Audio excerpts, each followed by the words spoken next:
उत्तर प्रदेश का गंगा एक्सप्रेसवे अब सिर्फ विकास का नहीं बल्कि राष्ट्र रक्षा का प्रतीक बन चुका है।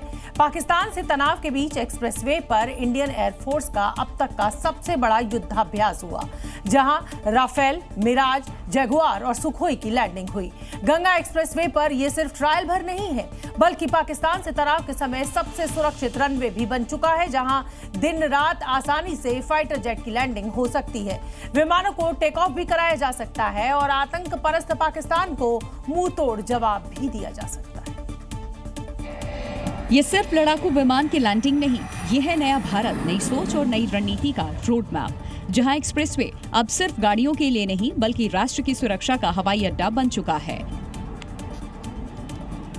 पाकिस्तान से बढ़ते तनाव के बीच ये अभ्यास डायरेक्ट और क्लियर मैसेज है, मत रखना कोई गलत फहमी, ये नया भारत है। यहाँ की सड़कें भी रनवे हैं, बस कुछ मिनट और इस्लामाबाद तक फाइटर जेट की धमक साफ साफ सुनाई देने लगेगी।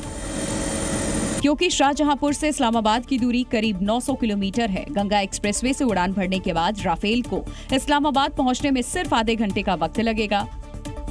सुखोई को इस्लामाबाद के ऊपर मंडराने में 25 से 30 मिनट का वक्त लगेगा और मिराज भी उड़ान भरते ही 40 मिनट के अंदर इस्लामाबाद पर मौत की तरह मंडराने लगेगा। यानी गंगा एक्सप्रेसवे सिर्फ यात्रा का मार्ग नहीं बल्कि दुश्मनों के लिए चेतावनी का रनवे बन चुका है। सिर्फ एक उड़ान और दुश्मन का काम तमाम। देश में पहली बार नाइट लैंडिंग की व्यवस्था हमारे उत्तर प्रदेश के एक्सप्रेसवे पर हो रही है, बहुत ही अभूतपूर्व है। ये दिखाता है कि हमने न केवल विकसित भारत का जो संकल्प लिया, हमने न केवल संकल्प लिया है बल्कि धरातल पर उस संकल्प के लिए काम भी कर रहे हैं। 594 किलोमीटर लंबा 6 लेन का गंगा एक्सप्रेसवे न सिर्फ यूपी का भाग्य बदल देगा बल्कि देश की सेनाओं के लिए भी बहुत कारगर साबित होगा। युद्ध के वक्त लड़ाकू विमान उतर सकेंगे। एक्सप्रेसवे दिन रात लैंडिंग के लिए तैयार है। सेफ लैंडिंग के लिए एक और हवाई पट्टी बन चुकी है, जहां राफेल, सुखोई और मिराज की लैंडिंग हो सकेगी। 3.50 किलोमीटर हवाई पट्टी पूरी तरह से तैयार है, जिस पर युद्ध या राष्ट्रीय आपातकाल के समय वैकल्पिक रनवे के रूप में एक्सप्रेसवे की क्षमता को परखा गया। ये अभ्यास रियल टाइम ऑपरेशन की तैयारी का हिस्सा है। किसी भी परिस्थिति में एयरफोर्स जवाब देने के लिए तैयार है। पहलगाम आतंकवादी हमले का सीधा कनेक्शन पाकिस्तान से जुड़ रहा है। एनआईए की जांच में कई चौंकाने वाले खुलासे हुए हैं। दावा किया जा रहा है कि पाकिस्तानी सेना प्रमुख असीम मुनीर के इशारे पर पाकिस्तान से लेकर बॉर्डर पार तक आतंक का रूट तैयार किया गया। इस हमले को अंजाम देने के लिए पाकिस्तान के इस्लामाबाद में पूरी प्लानिंग रची गई और इसकी रिपोर्ट एनआईए ने अब तैयार कर ली है और अब वक्त इंतकाम का है। पहलगाम के पापियों के सर्वनाश का वक्त आ चुका है, क्योंकि आतंक परस्त पाकिस्तान फिर बेनकाब हो चुका है। जिस कायराना हमले ने पूरी दुनिया को जख्म दिया, उस हमले का सीधा कनेक्शन मुल्ला मुनीर से जुड़ चुका है। पहलगाम में जांच के दौरान एनआईए ने कई साक्ष्य जुटाए। सूत्रों के मुताबिक आईएसआई और पाक सेना ने साजिश रची। लश्कर, आईएसआई और पाकिस्तानी सेना की मिलीभगत का कनेक्शन आया है। वक्त और जगह पाकिस्तान में तय हुआ। लश्कर कमांडर फारूक अहमद का बड़ा रोल माना जा रहा है और फिर कश्मीर में भी फारूक के इशारे पर आतंकियों को मदद पहुंचाई गई।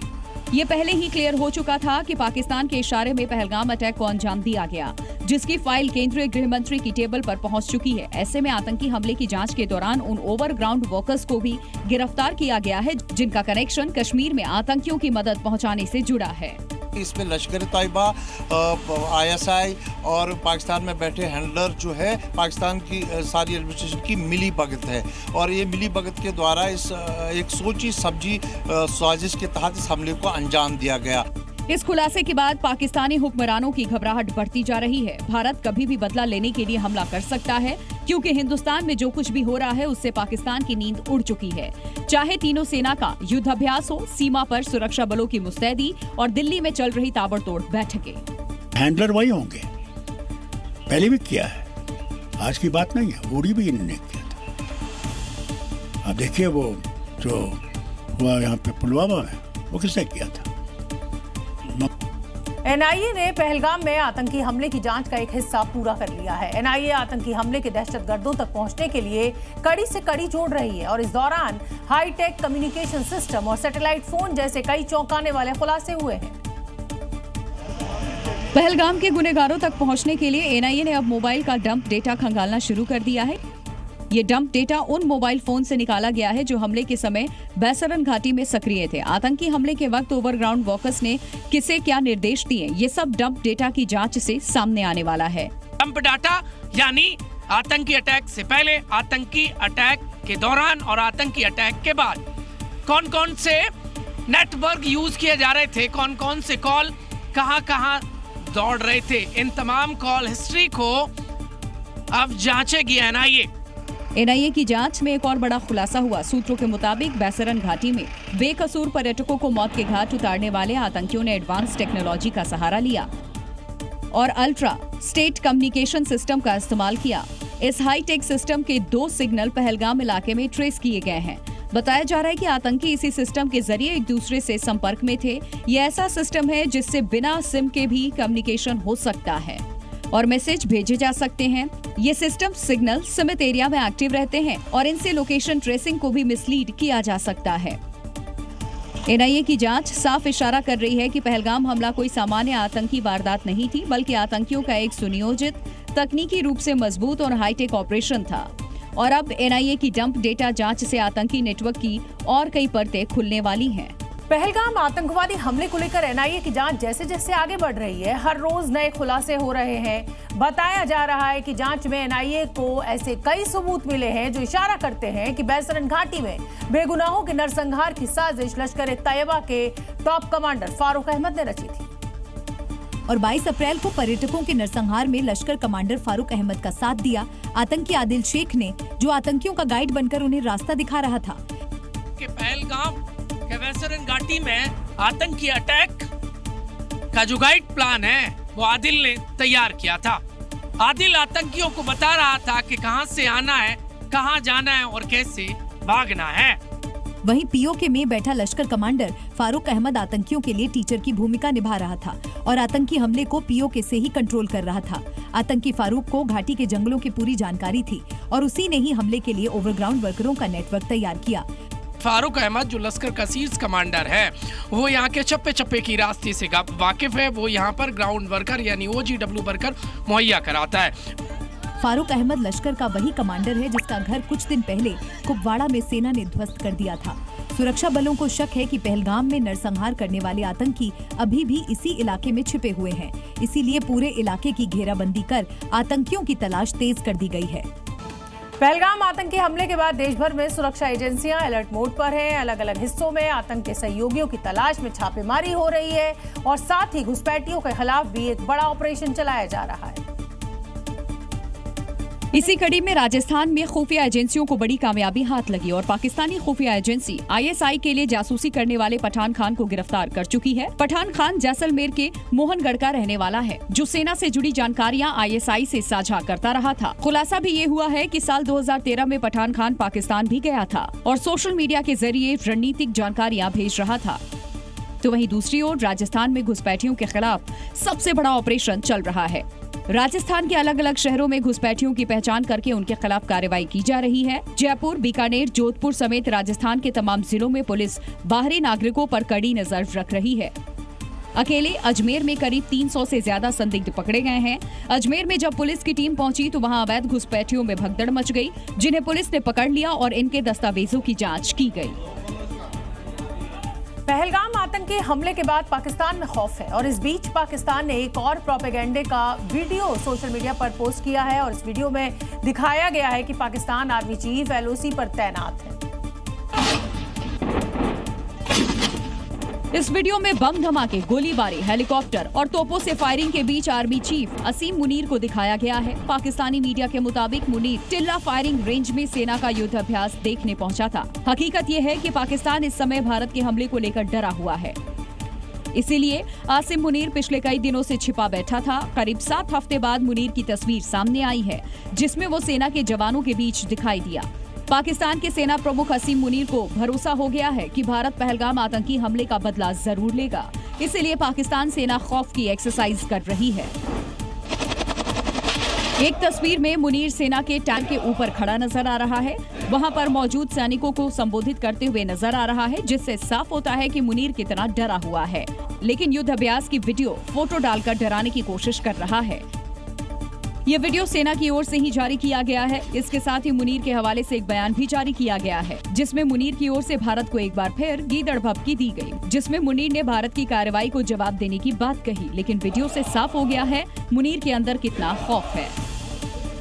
पाकिस्तान आतंक का पनाहगाह रहा है और ये बात किसी से छुपी हुई नहीं है। पूरी दुनिया इस बात को जानती है कि अमेरिका में 9/11 हमले के मास्टरमाइंड ओसामा बिन लादेन को पाकिस्तान के एबटाबाद में पनाह दी गई थी। लेकिन अमेरिका की सील टीम ने ऑपरेशन नेपच्यून स्पीयर चलाया था और ओसामा की लोकेशन को ढूंढकर उसका खात्मा कर दिया था। और अब एक बार फिर कुछ ऐसा ही होने वाला है। जब लश्कर आतंकी और भारत के मोस्ट वांटेड हाफिज सईद का भी सफाया होगा, क्योंकि हाफिज सईद की लोकेशन ट्रैक हो गई है और 15 साल बाद एक बार फिर हाफिज का हश्र भी बिल्कुल ओसामा बिन लादेन की तरह हो सकता है। यानी 2011 में ओसामा को मारने के लिए चलाए गए अमेरिकी ऑपरेशन की तरह हाफिज को मारने का भी टारगेट सेट हो गया है। जो सैटेलाइट तस्वीरें सामने आई हैं, जिसमें भारत के मोस्ट वांटेड आतंकी हाफिज सईद की लोकेशन लाहौर का जोहर टाउन है, जहां पाकिस्तान ने आतंक के आका को छिपाया हुआ है। हाफिज के लोकेशन की एक्सक्लूसिव सैटेलाइट तस्वीरें भी सामने आई है, जिसमें उसका घर और पार्क की एक जानकारी है। इसी परिसर की बिल्डिंग में मस्जिद और मदरसा है, जिसके नीचे बंकर बना हुआ है। यहाँ सिक्योरिटी रहती है और ये पूरा परिसर 5000 स्क्वायर फीट से ज्यादा बड़ा है। बताया जा रहा है कि हाफिज यहाँ कई साल से अपने परिवार के साथ रह रहा है और यहीं से हाफिज पाकिस्तान की सरपरस्ती में अपने नापाक मंसूबों को ऑपरेट करता है। खुलासा हुआ है कि हाफिज सईद इस वक्त पाकिस्तानी सेना की कड़ी सुरक्षा में है। सीसीटीवी से उसकी सुरक्षा की निगरानी की जा रही है। उसके घर के बाहर हथियारबंद पहरेदार तैनात किए गए हैं। हाफिज सईद 26/11 हमले का मास्टरमाइंड है और आतंकी संगठन लश्कर-ए-तैयबा का संस्थापक है। संयुक्त राष्ट्र की लिस्ट में भी वो ग्लोबल आतंकी है। बावजूद इसके पाकिस्तान ने अपने यहाँ पर इस सबसे बड़े आतंकी को पाल रखा है। पहलगाम आतंकी हमले के बाद भारत ने पाकिस्तान के साथ सिंधु जल समझौता रद्द किया तो पाकिस्तान के हुक्मरान बौखला गए और भारत के इस फैसले से सबसे ज्यादा पाकिस्तान पीपल्स पार्टी का अध्यक्ष बिलावल भुट्टो जरदारी बिलबिलाया हुआ सुनाई दे रहा है। और लगातार भारत को गीदड़ भभकियां दे रहा है। बिलावल भुट्टो जरदारी ने सिंधु जल समझौते को लेकर एक बार फिर गीदड़ भभकी दी और कहा कि सिंधु जल समझौते को लेकर वो भारत के साथ खून खराबा तक करने को तैयार है। पहलगाम हमले के बाद भारत ने सिंधु का पानी रोकने का फैसला किया। बिलावल भुट्टो का गला सूखने लगा, लेकिन फिर भी वो अपनी आवाम को झूठी तसल्ली देते हुए दम भरते नजर आए। पहलगाम हमले के बाद से ही पाकिस्तानी हुक्मरान गीदड़ भभकी दे रहे हैं, लेकिन उनमें भारत के हमले का खौफ भी है, जो जल्द ही सही साबित होने वाला है। इन बयानों का भारत के ऊपर कोई असर नहीं पड़ने जा रहा है। भारत एक महाशक्ति है और महाशक्तियां आतंकवाद के विरुद्ध जिस तरीके से जीरो टॉलरेंस की पॉलिसी के तहत कार्रवाइयां करती हैं, उसी तरीके की कार्रवाइयां पाकिस्तान के ऊपर ये नया भारत करने जा रहा है। भारत ने साफ संकेत दे दिया है कि अब आतंकी हमलों का जवाब सिर्फ कूटनीति से नहीं बल्कि जमीन पर असर दिखाने वाले कदमों से दिया जाएगा, जिसके बाद पाकिस्तान की बौखलाहट साफ दिखाई दे रही है। पहलगाम में हुए आतंकी हमले के बाद भारत किसी भी कीमत पर पाकिस्तान को छोड़ने के मूड में नहीं है और इसके लिए भारत ने अब पानी को भी हथियार बना लिया है। सिंधु जल समझौता रद्द करके इसका सबसे बड़ा संकेत भारत की तरफ से दिया गया है।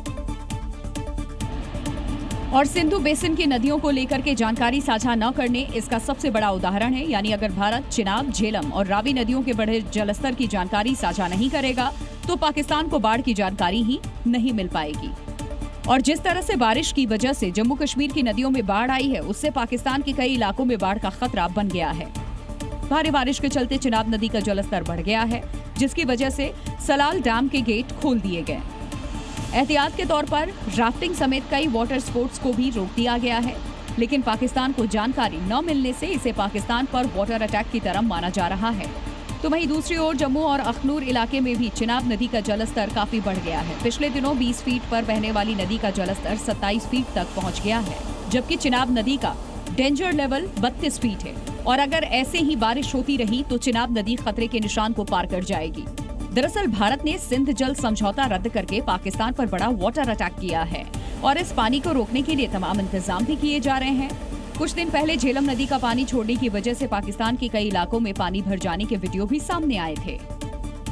पहलगाम आतंकवादी हमले के बाद देश भर में गुस्से का माहौल है। हर कोई पाकिस्तान के खिलाफ सख्त कार्रवाई की मांग कर रहा है और इसी बीच शंकराचार्य अविमुक्तेश्वरानंद ने आतंकवादियों को चेतावनी दी। हम हिंदू हैं, ये तो हमको अब खुल करके बताना है मारो, कितने को मारोगे। सुना आपने शंकराचार्य अभिमुक्तेश्वरानंद ने क्या कहा। दरअसल पहलगाम आतंकी हमले में एक बात साफ हो चुकी है कि आतंकियों ने किसी पर्यटक को उसकी जाति नहीं पूछी, बस पूछा तो केवल उसका धर्म। कुल मिलाकर के केवल धर्म के नाम पर हिंदू पर्यटकों को निशाना बनाया गया और गोली मारकर उन्हें मौत के घाट उतार दिया। उसे लेकर शंकराचार्य अभिमुक्तेश्वरानंद ने आतंकवादियों को खुली चुनौती दी। हर उस मौके पर हम जवाब देंगे कि हाँ, हम हिंदू हैं और हम इसीलिए हिंदू हैं क्योंकि हमने पूरी दुनिया को कुटुंब माना। हम तुम्हारे जैसे नहीं हैं। इसके साथ शंकराचार्य अभिमुक्तेश्वरानंद ने बड़ी मांग की और हिंदुओं के धार्मिक स्थलों में मुस्लिमों की एंट्री बैन करने का मुद्दा उठाया। मंदिर में शराब खाना नहीं होना चाहिए, शराब खाने में मंदिर नहीं होना चाहिए। उसी तरह से हिंदू जहाँ पर पूजा अर्चना कर रहे हैं, जहाँ वो अपनी पवित्र यात्रा कर रहे हैं, वहाँ पे उनका क्या काम है। पहलगाम में हुए आतंकवादी हमले के बाद देश भर में आतंकियों और पाकिस्तान पर कार्रवाई की मांग हो रही है और इसी बीच पहलगाम हमले को लेकर सुहेल देव भारतीय समाज पार्टी के अध्यक्ष ओम प्रकाश राजभर ने एक बड़ा बयान दिया है। और गाजीपुर में सुहेल देव भारतीय समाज पार्टी के अध्यक्ष ओम प्रकाश राजभर ने कहा कि अगर केंद्र सरकार राजभर समाज छूट दे तो वो आतंकवादियों का नामो निशान मिटा देंगे।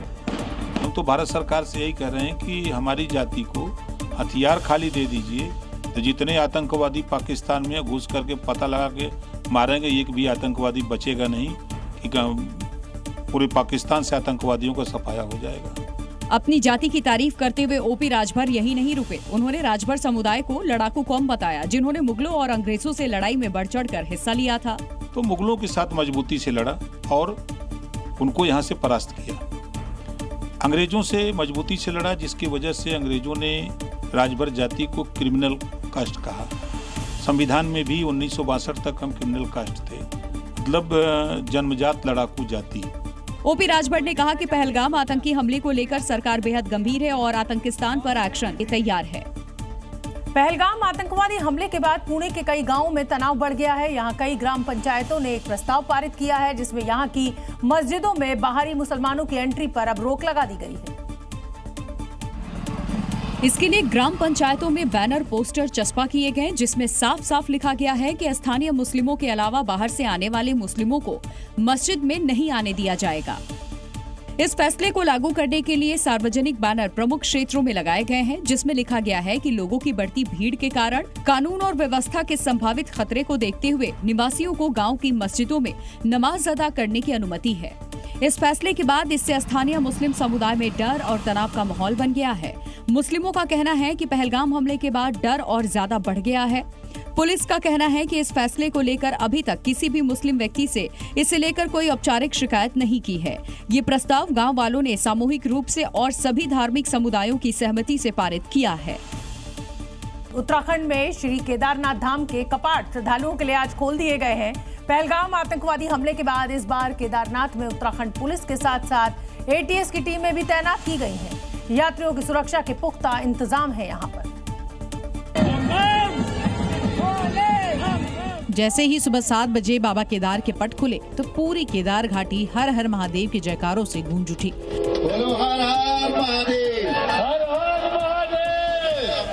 भक्तों की भारी भीड़ के बीच पूरे विधि विधान के साथ केदारनाथ धाम में पूजा की गई। कपाट खुलने के मौके पर खुद सीएम धामी भी मौजूद रहे। मंदिर को करीब 13 क्विंटल फूलों से यहाँ सजाया गया। पुजारियों के वैदिक मंत्रों के साथ साथ स्थानीय महिलाओं ने वैदिक लोकगीत भी गाए। बाबा के दर पर पहुंचे श्रद्धालुओं पर हेलीकॉप्टर से पुष्प वर्षा भी की गई। भक्तों की सुरक्षा में कोई चूक ना हो, इसके लिए केदार घाटी में पुलिस, अर्धसैनिक बलों के साथ साथ एंटी टेररिस्ट स्क्वाड की टीमें भी तैनात की गई, क्योंकि पहलगाम में हुए आतंकी हमले के बाद देश में 4 धाम यात्रा सबसे बड़ा कार्यक्रम है। बाबा केदार के कपाट खुल चुके हैं और मंदिर परिसर में आप देखिए, आपको एटीएस की टीम दिखाई देगी, एंटी टेररिस्ट स्क्वाड की टीम यहाँ पर दिखाई दे रही है, क्योंकि सुरक्षा व्यवस्था को मुस्तैद किया गया है। तमाम लोग आधुनिक जो हथियार हैं उनके साथ यहाँ पर मौजूद हैं। ड्रोन से और इसके अलावा सीसीटीवी कैमरों से भी पूरी मॉनिटरिंग की जा रही है। सब जातीय जनगणना के फैसले के बाद विपक्ष इसका क्रेडिट लेने में लगा हुआ है और दावा कर रहा है कि उनकी बदौलत ही केंद्र सरकार जातीय जनगणना का फैसला लेने के लिए मजबूर हुई। लेकिन अब इस जनगणना के जरिए मोदी सरकार तुष्टीकरण के तिलिस्म को तोड़ने की तैयारी में दिख रही है। यानी सरकार की जातिगत जनगणना के फैसले से एक तरफ हिंदू जातियों का आकलन तो होगा ही, साथ ही पहली बार मुस्लिम समुदाय की जातियों की भी गिनती की जाएगी। क्योंकि अभी तक मुस्लिम समुदाय को एक धार्मिक समूह के रूप में ही गिना जाता रहा और पहली बार मुस्लिम समुदाय की जातियों की सामाजिक, आर्थिक, शैक्षणिक स्थिति के सही आंकड़े सामने आएंगे। सूत्रों के हवाले से खबर है कि पहली बार जनगणना में मुस्लिमों की जाति की जानकारी ली जाएगी। जातीय जनगणना में धर्म के कॉलम के साथ जाति का कॉलम भी सभी के लिए होगा, जिससे ये पता चलेगा कि मुस्लिमों में कितने पठान हैं, कितने सैयद और कितने पसमानदा हैं। मुस्लिमों में भी पता चलेगा कि कितने सवर्ण कैटेगरी में हैं, कितने ओबीसी और कितने दलित कैटेगरी में हैं। हालांकि सूत्रों के अनुसार इन सब के बावजूद मुस्लिम आरक्षण की मांग को मंजूरी नहीं मिल पाएगी, क्योंकि भारत का संविधान धार्मिक आधार पर आरक्षण की अनुमति नहीं देता है। लेकिन जिस दिन से सरकार ने जातिगत जनगणना कराने का ऐलान किया है, तो विपक्ष इसे अपनी जीत बताने में लगा है। कांग्रेस के जमाने में 2011 में जब जाति के आंकड़े लिए गए थे, लेकिन प्रकाशित नहीं किए, किसने रोका इनको? इसका मतलब कांग्रेस जो है दो मुही बातें करती है। We are going to put maximum pressure on him on this issue of caste census because they announced it like women's reservation bill. ऐसा माना जा रहा है कि अगले साल तक जनगणना का काम पूरा होने के बाद परिसीमन का काम शुरू होगा। इसके लिए आयोग बनेगा और रिपोर्ट बनाने के लिए ये आयोग राज्यों का दौरा करेगा। कर्नाटक के मंगलुरु में एक हिंदू संगठन से जुड़े कार्यकर्ता की सरेराह भीड़ के बीच हत्या कर दी गई। करीब 5 की संख्या में आए आरोपियों ने सुहास शेट्टी पर तलवार से हमला बोल दिया और इसका वीडियो अब वायरल हो रहा है। और मंगलुरु शहर के इस व्यस्त बाजार में एक तरफ गाड़ियों की आवाजाही थी, तो वहीं दूसरी ओर कुछ लोग एक शख्स पर धारदार हथियार से ताबड़तोड़ हमला कर रहे थे। जिस पर हमला हो रहा था उसका नाम सुहास शेट्टी बताया जा रहा है। पहले एक आरोपी लगातार खंजर घोंपता है, तभी एक और आरोपी आता है और वो भी चाकू जैसी चीज से हमला करने लगता है। कोई सिर पर तो कोई सीने पर वार करता है और दम निकलने तक उस पर हमला होता है। बताया जा रहा है कि सुहास शेट्टी पर मुस्लिम युवक मोहम्मद फाजिल की हत्या का आरोप था। हमलावर बेखौफ होकर हत्या करके फरार हो जाते हैं और अपने हथियार भी मौका वारदात पर छोड़ जाते हैं। इस घटना के बाद पूरे इलाके में तनाव का माहौल है। फिलहाल इलाके में पुलिस की तैनाती की गई है, लेकिन सरेआम हुई इस घटना से कर्नाटक की कानून व्यवस्था पर भी सवाल उठने लगे हैं। उत्तराखंड के नैनीताल में नाबालिग लड़की के साथ दुष्कर्म की घटना के बाद लोगों में आक्रोश है, गुस्सा है। रेप का आरोपी मुसलमान है और इसके बाद हिंदू संगठनों ने अब यहां मोर्चा खोल दिया है और आरोपी के खिलाफ सख्त कार्रवाई को लेकर प्रदर्शन शुरू कर दिया गया, जो दिन ब दिन और बढ़ता जा रहा है। हिंदू संगठनों ने एकजुट होकर जमकर हंगामा किया। इस दौरान पुलिस कर्मियों से इनकी झड़प भी हुई। आक्रोश को देखते हुए इलाके में भारी पुलिस बल को तैनात किया गया है। आरोपी उस्मान को गिरफ्तार कर लिया गया है, लेकिन अब लोग उसकी संपत्ति पर बुलडोजर चलाने की मांग भी कर रहे हैं। कश्मीर में क्या गलती थी उस बिटिया की जिसकी हाथ की मेहंदी नहीं छूटी, उसके पति को मार दिया? क्या गलती थी इस 12 साल की बच्ची की जिसके साथ इतना क्रूर तरीके से एक भैंसी दरिंदे ने कितनी निर्ममता के साथ ये कार्य किया है? इससे पहले गुरुवार को भी काफी बवाल हुआ था। लोगों ने सड़क पर उतरकर नारेबाजी की थी। इस घटना का विरोध उत्तराखंड के दूसरे इलाकों तक भी पहुंच गया और अब दुकानदारों के नाम उजागर करने की मांग पूरे उत्तराखंड से उठने लगी है। उत्तर प्रदेश के चर्चित एसीपी मोहसिन रेप केस में अब नया मोड़ आ चुका है। एसीपी के खिलाफ दुष्कर्म का आरोप लगाने वाली छात्रा पर कानपुर में मुकदमा दर्ज कर लिया गया है। छात्रा पर आरोप है कि उसने एसीपी मोहसिन के घर वालों को धमकी दी है। ये आरोप एसीपी मोहसिन खान की पत्नी ने लगाया और उन्हीं की शिकायत पर रेप पीड़िता पर मुकदमा दर्ज हो चुका है। जब वो लड़की मेरे घर आई थी, मैं 2 दिन पहले मेरा सेकेंड ऑपरेशन हुआ था, ये बच्चा हुआ था, मैं चलने के बोलने के लायक नहीं थी। उसने आके मुझे ऐसा भयाकान करा, ऐसा डराया कि मैं अपने होश में ही नहीं रह पाई। मेरा बच्चा बीमार हो गया, मैं बीमार हो गई। दरअसल कोर्ट ने पुलिस को छात्रा के खिलाफ मुकदमा दर्ज करने का आदेश दिया था, जिसके बाद रावतपुर थाना में बंधक बनाने और धमकी देने की धाराओं में मुकदमा दर्ज किया गया है। वहीं छात्रा ने आरोपों को निराधार बताया है। तो उस दिन मैं उनके घर पे गई, घर पे जाके मैंने देखा कि उनकी वाइफ पहले से उनको पता था कि रिलेशनशिप चल रहा है। देखिए अब पता क्यों नहीं होगा, क्योंकि रात के 2-3 बजे तक मोहसिन खान मेरे साथ रहते थे। तो अचानक से अगर कोई 4-5 घंटा ड्यूटी के बाद बाहर रहे, सारे वाइफ को पता चल जाए। अभिव्यक्ति की स्वतंत्रता के नाम पर जिस तरह का अश्लील कंटेंट परोसा जा रहा है, उससे तमाम अब सवाल खड़े होने लगे हैं। यूट्यूबर रणवीर इलाहाबादिया के विवादित शो का मामला अभी थमा भी नहीं था कि अब एजाज खान का हाउस अरेस्ट शो भी विवादों में आ गया है। इस शो में एजाज खान इलाहाबादिया से भी आगे निकल गए। एक ऐप पर स्ट्रीम होने वाले इस रियलिटी शो का एक आपत्तिजनक वीडियो के वायरल होने के बाद एनसीडब्ल्यू भी एक्शन में आ गया और अभिनेता एजाज खान के साथ साथ ऐप को भी समन जारी किया। शो में महिलाओं को अश्लील हरकतों के लिए मजबूर करने के आरोपों ने न केवल सोशल मीडिया पर हंगामा मचाया, बल्कि राजनीतिक गलियारों में भी इसकी गूंज सुनाई दी। बीजेपी ने तो इस शो को बंद करने की ही मांग उठा दी। अभिव्यक्ति स्वतंत्रता के नाम पर अश्लीलता को खुली छूट देना बंद कीजिए और एजाज खान के हाउस अरेस्ट शो पर तत्काल प्रतिबंध लगाइए। खुद को अभिनेता कहने वाले एजाज खान का हाउस अरेस्ट नामक शो अश्लीलता की सारी हदें पार कर चुका है। हाउस अरेस्ट शो में कथित तौर पर महिलाओं को आपत्तिजनक चैलेंज में हिस्सा लेते दिखाया गया। इस क्लिप को देखकर लोग भड़क उठे और शो को अश्लीलता फैलाने वाला करार दिया। दिल्ली पुलिस की क्राइम ब्रांच ने वजीराबाद में एक खूंखार गैंगरेप आरोपी जावेद को मुठभेड़ में गिरफ्तार किया है और उस पर 30 से ज्यादा आपराधिक मामले दर्ज हैं। गिरफ्तारी से बचने के लिए पुलिस पर फायरिंग की इस आरोपी ने, लेकिन पुलिसकर्मी बाल बाल बच गए। पुलिस ने आरोपी के पास से एक पिस्टल और कारतूस बरामद कर लिए हैं। आरोपी को गिरफ्तार करने का सीसीटीवी फुटेज भी सामने आया है। क्राइम ब्रांच को सूचना मिली थी कि आरोपी वजीराबाद यमुना पुश्ते पर पहुंचा है। सीसीटीवी फुटेज में दिखाई देता है कि पहले एक सफेद रंग की कार आती है, उसके पीछे ब्लैक कलर की गाड़ी आकर रुकती है। कुछ देर में सबसे पीछे एक और गाड़ी आती है और जैसे ही आरोपी गाड़ी का गेट खोलकर निकलता है, पीछे से क्राइम ब्रांच के जवान आकर उसे दबोच लेते हैं। आरोपी छुड़ाकर भागने का प्रयास करता है, तभी दूसरा जवान भी आकर उसे पकड़ लेता है। हिस्ट्री शीटर और क्राइम ब्रांच के जवानों के बीच काफी देर तक गुत्थम गुत्थी होती है। आखिरकार पुलिसकर्मी उसे जमीन पर गिरा देते हैं, तब जाकर आरोपी काबू में आ पाता है। आरोपी के पास से एक पिस्टल और 5 जिंदा कारतूस बरामद किया गया है। ये वीडियो 27 अप्रैल का बताया जा रहा है, जब आरोपी को पुलिस ने पकड़ा था। दिल्ली एनसीआर में आंधी तूफान के साथ जोरदार बारिश से मौसम का मिजाज बदल गया। कई इलाकों में जमकर बरसात हुई और जल जमाव के हालात पैदा हो गए और इसके बाद मुख्यमंत्री रेखा गुप्ता और उनके मंत्री ग्राउंड जीरो पर दिखाई दिए। दिल्ली में आज सुबह मौसम ने गजब की पलटी मारी। लोगों की नींद खुलने से पहले ही तेज हवाओं और भारी बारिश ने पूरी फिजा ही बदल दी। हालांकि बारिश राहत के साथ आफत भी लेकर आई है। जगह जगह घुटनों तक भरे पानी में लोगों की गाड़ियों की रफ्तार के साथ साथ लोगों को भी प्रभावित किया। हालात जानने के लिए खुद सीएम रेखा गुप्ता सड़कों पर उतरी और अधिकारियों से जलभराव की समस्या के बारे में जानकारी ली, जिसमें पता चला कि कुछ सड़कों पर प्रॉपर ड्रेनेज सिस्टम नहीं है। देखिए, दिल्ली में जगह जगह पे जल भराव की परेशानी है और मुझे दिख रहा है कि जहाँ पे ड्रेन है ही नहीं।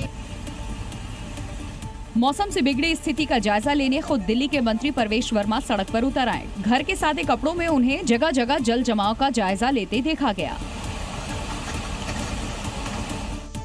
दिल्ली में मानसून के पहले टेस्ट के बाद जिस तरह की स्थिति पैदा हुई, उसे लेकर आम आदमी पार्टी ने बीजेपी पर निशाना साधा, जिस पर सीएम रेखा गुप्ता ने पलटवार किया और इसे पिछली सरकार की बीमारी बताया। 4 इंजन की सरकार के बाद अब बहानेबाजी नहीं चलेगी। अब आप ये नहीं कह सकते फला चीज केजरीवाल के पास है, फला चीज केजरीवाल ने रोक दी। अब सब कुछ आपके पास है। ये बीमारी जो हमें पिछली सरकार से मिली है, इसका इलाज होने में समय लगेगा और आज दिल्ली की मुख्यमंत्री खुद उन रास्तों से होती हुई आ रही है जहां पे दिल्ली के हजारों लोग जाम में फंसे हुए हैं। सुबह सुबह दिल्ली में मूसलाधार बारिश आफत लेकर बरसी। पूरे दिन सड़कों पर कई जगह ट्रैफिक बुरी तरह से प्रभावित दिखा, तो कुछ इलाकों में पड़े पेड़ जो थे उनके गिरने से भी यहां हादसे हो गए। बारिश और आंधी के बाद आई तबाही की ये तस्वीरें द्वारका के खरखरी नहर गांव की हैं, जहां ट्यूबवेल के पास बने कमरे में पेड़ गिर गया। जो लोग कमरे में सो रहे थे, उन्हें क्या पता था कि उनके साथ ऐसा होगा और वो मकान के मलबे में दब गए। बताया जा रहा है कि हादसे में 4 लोगों की मौत हो गई, जबकि एक शख्स गंभीर रूप से घायल है। इसी तरह से दिल्ली के शेख सराय इलाके में भारी बारिश और तेज हवा के चलते पेड़ गिर गया। पेड़ जड़ से उखड़ गया और वहां खड़ी गाड़ियों पर वो गिरा, जिससे गाड़ियों के साथ साथ मकान भी क्षतिग्रस्त हुए। बसंत कुंज इलाके में बारिश और आंधी की वजह से हादसा हुआ। यहाँ अचानक एक पेड़ सड़क पर भरभरा कर गिर गया, जिससे सड़क की तरफ जाम लग गया। वहीं गनीमत ये रही कि हादसे के वक्त वहाँ गाड़ियां भी खड़ी थी, जो पेड़ की चपेट में नहीं आई। हरियाणा में अचानक मौसम ने करवट ली है और कई जगह बारिश हुई है, जिससे लोगों को गर्मी से तो राहत मिली है। लेकिन बात फरीदाबाद की अगर करें तो यहाँ बारिश के बाद अंडरपास में एक कार ही डूब गई। वीडियो NHPC अंडरपास का है, जहां बारिश के बाद कई फीट पानी भर गया, जिसमें कार पूरी तरह से डूब गई। जानकारी के मुताबिक ड्राइवर गाड़ी लेकर पानी में से अंडरपास पार कर रहा था, लेकिन पानी में जाने के बाद गाड़ी बंद हो गई। ड्राइवर बिना देरी के कार से बाहर निकल गया। सूचना पर ट्रैफिक पुलिस मौके पर पहुंची और वाहनों को रोकने के लिए अंडरपास के गेट बंद कर दिए। फिर कार को वहां से बाहर निकालने के लिए रेस्क्यू ऑपरेशन शुरू किया गया, लेकिन ज्यादा पानी होने की वजह से कार को बाहर निकालना मुश्किल हो गया, जिसके बाद पुलिसकर्मी अपनी जान की परवाह किए बिना अंडरपास में भरे पानी में उतर गए और फिर कार में रस्सी बांधकर उसे क्रेन की मदद से बाहर निकाला गया। और उधर स्मार्ट सिटी गुरुग्राम में भी कुछ घंटों की बारिश के बाद सड़कों पर सैलाब जो है वो देखने को मिला। सितम जो था सैलाब का वो देखने को मिला। बारिश के बाद सड़कें यहाँ पर जलमग्न हो गई। गुरुग्राम के कई इलाकों में सैलाबी मंजर दिखा। आलम ये रहा कि लोगों की कमर तक पानी भर गया। कार, बाइक, साइकिल सवार पानी से निकलने के लिए जद्दोजहद करते हुए दिखाई दिए। ऑफिस जाने वालों से लेकर रोजमर्रा की जरूरतों के लिए लोगों को भारी दिक्कतों का सामना करना पड़ा। निचले इलाकों में पानी भरने के कारण लोगों का घरों से निकलना दूभर हो गया। और अभी तो ये मौसम बरसात का आया नहीं है, ये तो अभी एक सिर्फ जिसे कहा जाए ट्रेलर है। और उस समय देखिए शहरों की क्या हालत है। छत्तीसगढ़ की राजधानी रायपुर में कुदरत का कहर देखने को मिला, जहां आंधी के चलते बीच टोल प्लाजा पर एक बड़ा हादसा हुआ और इसकी तस्वीरें अब सोशल मीडिया पर खूब वायरल हो रही हैं। देखते ही देखते टोल प्लाजा पर लगी टीन शेड महज 7 सेकंड में धराशायी हो गई। तस्वीरों में आप देख सकते हैं कि तरपोंगी टोल प्लाजा पर गाड़ियां खड़ी हुई हैं और तभी वहां लगा टीन शेड एकाएक यहां पर गिर गया। आंधी के चलते लोहे का स्ट्रक्चर तेज हवा का दबाव भी नहीं झेल पाया और अचानक वहीं पर सड़क पर गिर गया। गाड़ियों में बैठे लोगों को संभलने का मौका भी नहीं मिला। इस दौरान कुछ गाड़ियां टीन शेड के नीचे दब गई। आनन फानन में लोगों ने किसी तरह से गाड़ियों से निकलकर अपनी जान बचाई। हालांकि इस हादसे के बाद टोल प्लाजा पर भीषण जाम लगा। सूचना पर जिला प्रशासन की टीमें मौके पर पहुंची और टोल प्लाजा से किसी तरह से टीन का शेड को हटाया गया। उत्तर प्रदेश के मथुरा में थोड़ी ही देर हुई बारिश ने लोगों की दिक्कतें बढ़ा दी। जगह जगह जल जमाव दिखा और अंडरपास में भी बारिश का पानी भर गया और इसके बाद जिला प्रशासन के दावों की पोल भी खुल गई। बारिश के बाद कान्हा की नगरी में क्या हालात बने, उसकी गवाही देने के लिए तस्वीरें काफी हैं।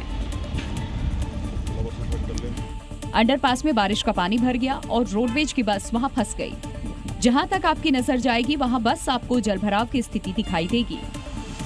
इस रिक्शे वाले को देखिए, जिसकी हिम्मत वहां भरे पानी के आगे जवाब दे गई और वो रिक्शा लेकर वापस लौट गया। इस दौरान ट्रैक्टर ट्रॉली भी अंडरपास से होकर गुजरी। अब इस बुलडोजर को देख लीजिए, जिसे देख आप अंदाजा लगा सकते हैं कि कितना पानी यहाँ भरा होगा। कुछ लोग ऐसे भी दिखे जो भरे पानी के बीच अंडरपास को पार करते दिखाई दिए। बारिश के बाद शहर में जगह जगह जलभराव है। वहीं वृंदावन में मंदिर के बाहर जलभराव के बीच किसी तरह लोग पहुंच रहे हैं। हरियाणा में आंधी और तूफान ने भारी तबाही मचाई है। बारिश के चलते किसानों की मेहनत पर भी पानी फिर गया। यहाँ चरखी दादरी की मंडी में रखा किसानों का कई क्विंटल अनाज भीग गया। जिस अनाज को उगाने में किसानों ने अपना खून पसीना एक किया, वो बारिश में तैर रहा है। तस्वीरें हरियाणा के चरखी दादरी की है। यहाँ मंडी प्रशासन की लापरवाही के चलते किसानों का हजारों क्विंटल गेहूं और सरसों बारिश के पानी में भीग गया। दरअसल यहाँ गेहूं और सरसों की आवक अधिक और उठान धीमी गति से होने के कारण हजारों क्विंटल अनाज खुले में पड़ा है, जो देर रात हुई तेज बारिश के आने के कारण भीग गया। यानी साफ है कि मंडी में पड़े इस अनाज को बारिश से बचाने के लिए कोई इंतजाम नहीं किए गए थे। बता दें कि मौजूदा रबी सीजन में चरखी दादरी जिला की अनाज मंडियों में सरसों और गेहूं की बम्पर आवक हुई है। मंडी में आवक अधिक होने के कारण सरसों और गेहूं के ढेर लगे हैं। अनाज का समय पर उठान नहीं होना नुकसान का सबसे बड़ा कारण माना जा रहा है। मंडी अधिकारी अपना पलड़ा झाड़ते हुए अनाज को सुखा करके गोदामों में भेजने की बात कह रहे हैं। राजस्थान के प्रसिद्ध सांवलिया सेठ मंदिर को अप्रैल महीने में 25 करोड़ की चढ़ावे की राशि मिली है। मंदिर में भक्तों ने दिल खोल कर दान दिया है। नोट इतने कि गिनने वाले कम पड़ गए। नोटों से भरा ये दरबार और नोटों की गिनती करते सेवक ये भगवान सांवलिया सेठ का खजाना है, जिसे गिनने के लिए सेवकों की भीड़ लगी है। नोट इतने हैं कि गिनने वाले कम पड़ रहे हैं। चित्तौड़गढ़ के मशहूर कृष्ण धाम श्री सांवलिया सेठ की दान राशि का भंडार खुला तो श्रद्धालुओं की भक्ति ने नया इतिहास रच दिया और केवल पिछले महीने यानी अप्रैल में ही भंडार राशि में 25 करोड़ रुपए से ज्यादा की राशि की गिनती हुई। 26 अप्रैल से शुरू हुई भंडार की गिनती चरणबद्ध तरीके से 5 दिन चली और पहले चरण की गिनती में रिकॉर्ड तोड़।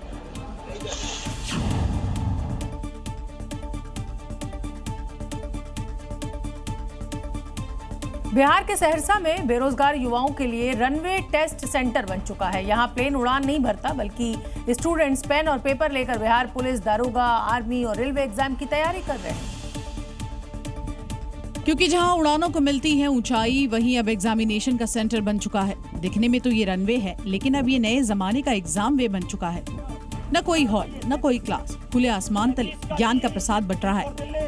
सुविधाओं के नाम पर निजी एकेडमी पैसे तो खूब ले रहे हैं, लेकिन एयरपोर्ट के रनवे को टेस्ट सेंटर बना चुके हैं। ये हैरान करने वाली तस्वीर बिहार के सहरसा एयरपोर्ट की है, जहां प्लेन नहीं उतरते, वहां अब उतर रहे हैं स्टूडेंट्स।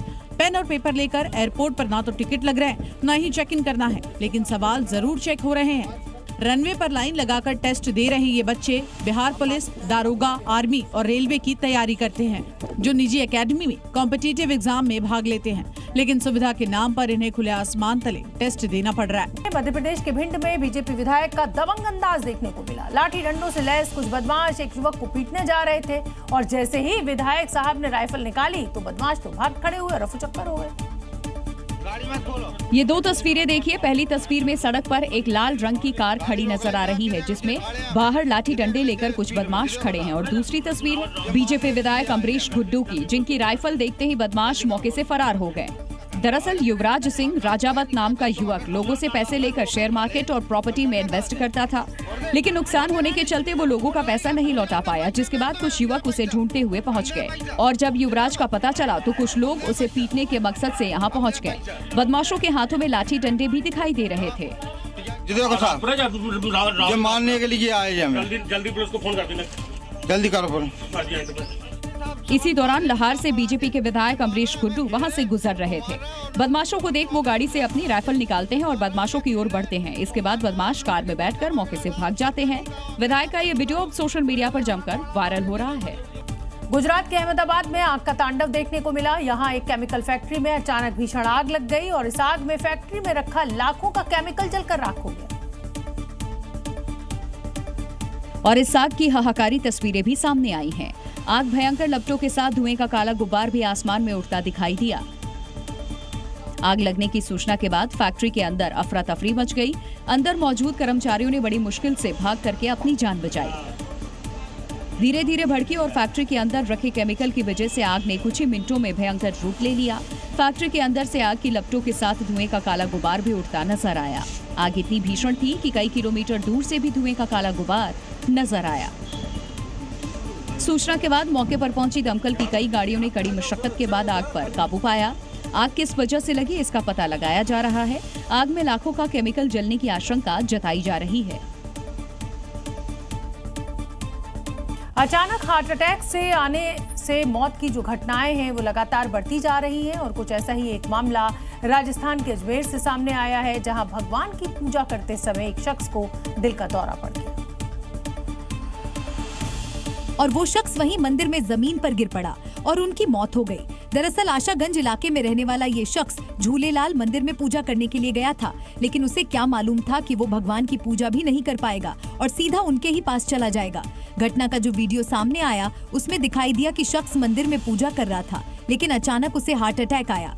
सब कुछ इतना अचानक हुआ कि ये शख्स को संभलने का भी मौका नहीं मिला और ये सीधे जमीन पर गिर गया। मंदिर में मौजूद लोगों ने शख्स को उठाया और अस्पताल ले जाने की कोशिश की, लेकिन उससे पहले की शख्स की मौत हो चुकी थी।